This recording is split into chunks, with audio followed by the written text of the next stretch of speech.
नमस्कार, स्वागत है आप सभी का एक बार फिर से।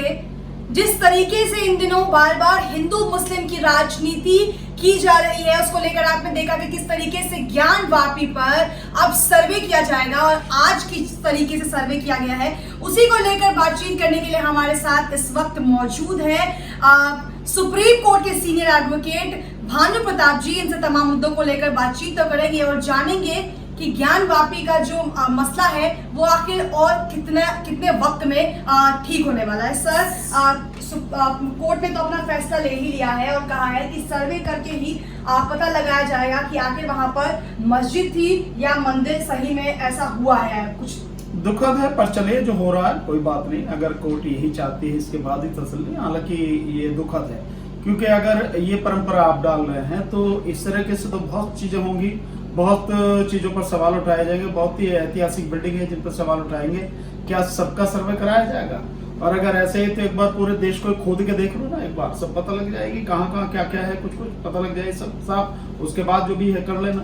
लेकिन सर दुखद है सर, एक तरफ जो हिंदू पक्ष है वो ये कह रहा है कि हमारे वंशज की भूमि है ये, और दूसरी तरफ मुस्लिम पक्ष कह रहा है कि जो मस्जिद बनाया गया उसको लेकर जो जमीन है वो उन्हीं के वंशज ने उन्हें दिया था और इसमें कहीं ना कहीं जबरदस्ती नजर नहीं आ रही है। ठीक है, कोर्ट फैसला कर ले। जब कोर्ट करवाई रही है सर्वे तो कोर्ट ही इसका फैसला करे कि भाई किसका क्या है क्या नहीं है। हालांकि ये एक बहुत बड़ा सवाल खड़ा हो जाता है कि जिस तरह से बाबरी मस्जिद का फैसला हुआ तो कोर्ट के फैसलों पर बहुत बड़ा एक प्रश्न चिन्ह लग जाता है, क्योंकि कोर्ट ने जो बाबरी मस्जिद का फैसला किया वो सच से कहीं दूर था, वो न्याय से कहीं दूर था। कहीं उसमें न्याय वह कुछ भी नहीं था। वो एक यूं कहिए कि जैसे कहीं कि कुछ लोग आके आपके घर पे कब्जा कर लें और जो घर वाला है वो कहे कि भाई ये तो मेरा घर है, ये मेरे कागज सारा सब कुछ है। अदालत कहे कि भाई हाँ ये तो सब सही है कि तुम्हारे कागज हैं, घर भी तुम्हारा, पर लेकिन यार इन गुंडों से पीछे छुड़ाना है तो भाई तू अपना घर ही नहीं देते, तुझे और कहीं जगह दे देंगे। ये उस तरह का फैसला था जो बाबरी मस्जिद का था, और इसीलिए कोर्ट के उन फैसलों पर सवालिया निशान खड़ा हो जाता है। तो ये जो सारी चीजें हैं, ये अगर असर रहेगा तो निश्चित रूप से आगे परंपरा बनेगी और इससे देश का माहौल कम से कम ठीक तो नहीं होगा। बहरहाल देखते हैं फिर भी कोर्ट क्या करती है। सर, कहा यह जा रहा है कि जो ये मस्जिद ज्ञानवापी मस्जिद का मामला है वो 1991 से कोर्ट में अटका हुआ है और इस वाले मामले जो काशी विश्वनाथ का मामला है ये कहीं ना कहीं अभी इसको 6-7 महीने हुए हैं। तो ऐसे में लोग ये सवाल उठा रहे हैं कि केवल राजनीतिक रोटियां सेकने की जो है कोशिश की जा रही है। राजनीतिक रोटियां सेकने की कोशिश नहीं, राजनीति ही हो रही है और वो भी बहुत ही घटिया स्तर की राजनीति हो रही है। केवल राजनीति नहीं, बहुत घटिया स्तर की राजनीति हो रही है। और ये सब सारी चीजें लगातार एक के बाद एक क्यों हो रही है। अभी आप देख रहे हैं कि दिल्ली में जिस तरह की कुतुब मीनार के विषय में बात हो रही है, ताजमहल का मामला चल ही रहा है, इसके अलावा मथुरा मस्जिद का मामला चल रहा है, और अब एक और नया जो मामला चल रहा है कि दिल्ली में जितने भी रोड्स हैं जो मुगल शासकों के नाम पे, उन सबको जो है बदला जाना चाहिए, चाहे अकबर रोड है, चाहे शाहजहां रोड है, चाहे जो भी रोड है, सबको नाम बदले। तो क्या कहेंगे इसको? देश में क्या यही चीज रह गई है? ये जो लोग इस तरह के सवाल उठा रहे हैं, जो लोग इस तरह की चीजें कर रहे हैं, वो कभी महंगाई पर भी बोलते हैं, वो कभी इस देश की शिक्षा नीति पर भी बोलते हैं, शिक्षा पर भी बोलते हैं, इस देश की भयानक बेरोजगारी पर बोलते हैं, इस देश को जिस तरह से तबाह किया जा रहा है कभी उन पर वो सवाल उठाते हैं। इस देश में जिस तरह से लोग भूखों मरने की नौबत जिनकी आ गई है उस पर भी कभी वो सवाल उठाते हैं। इस देश में जिस तरह से किसान की हालत बद से बदतर होती जा रही है, मजदूर जिस तरह से जो धरातल में धंसता चला जा रहा है, उसके विषय में कभी कुछ सवाल उठाया है? जो ये सवाल उठाए जा रहे हैं, क्या कहा जा सकता है इस विषय में?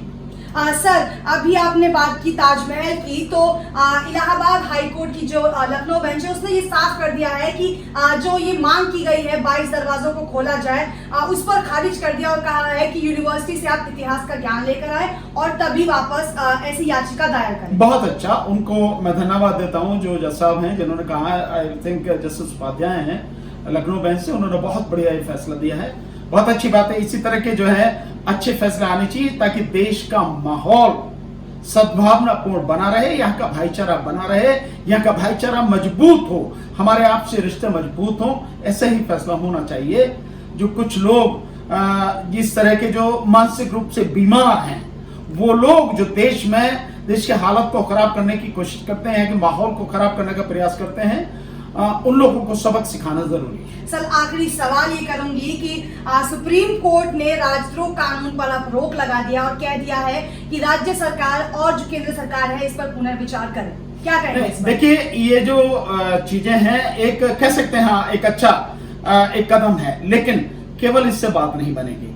देश में मेरा मानना यह है कि देश के संविधान में जो मूलभूत अधिकार देश के नागरिकों को दिए हुए हैं, उनके विरोध में जितने भी कानून हैं, कोई भी कानून हो, उन सबको खत्म किया जाना चाहिए। केवल इंटरिम रोक नहीं होनी चाहिए, उन सबको खत्म किया जाना चाहिए।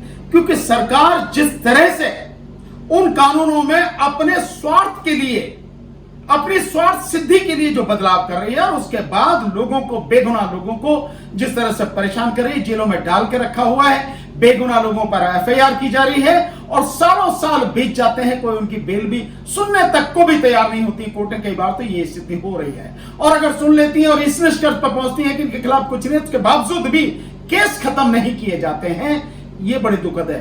तो केवल यही नहीं, इसके साथ साथ में यूएपीए कानून पूरी तरह से खत्म होना चाहिए। नेशनल सिक्योरिटी एक्ट, जिसका दुरुपयोग, केवल दुरुपयोग हो रहा और सदुपयोग कभी नहीं हुआ, केवल दुरुपयोग हो रहा, एनएसए का दुरुपयोग हो रहा है, यूएपीए का पूरी तरह से दुरुपयोग हो रहा है, जिसमें जो है इंडिविजुअल को, यानी एक व्यक्ति को भी जोड़ के, और इस सरकार ने ये सारा सब कुछ काम किया है, तो उसका भी जो यूएपीए का दुरुपयोग है, यूएपीए खत्म होना चाहिए, एनएसए पूरी तरह खत्म होना चाहिए। एक अभी एसएसएफ यूपी में आया है, वो है जो स्पेशल सिक्योरिटी फोर्स एक्ट जो है वो खत्म होना चाहिए। साथ में जो गुंडा एक्ट है वो भी खत्म होना चाहिए, यूपी गुंडा एक्ट, या और जिस तरह ऐसे जो भी काम, मतलब बहुत सीधा से है कि जो मूलभूत अधिकार हैं, फंडामेंटल राइट्स हैं, उनके विरोध में जितने भी कानून हैं, जो भी प्रावधान है, वो सब खत्म होने चाहिए, अन्यथा संविधान में मूलभूत अधिकारों का कोई मतलब नहीं। तो चलिए, ये थे हमारे साथ सुप्रीम कोर्ट के सीनियर एडवोकेट भानु प्रताप जी, जिन्होंने हमारे तमाम सवालों के जवाब दिए हैं। इस वीडियो को लेकर आपकी क्या राय है, कमेंट सेक्शन में बताएं, और ऐसी खबरों के लिए हमारे चैनल को लाइक, शेयर और सब्सक्राइब करें। धन्यवाद।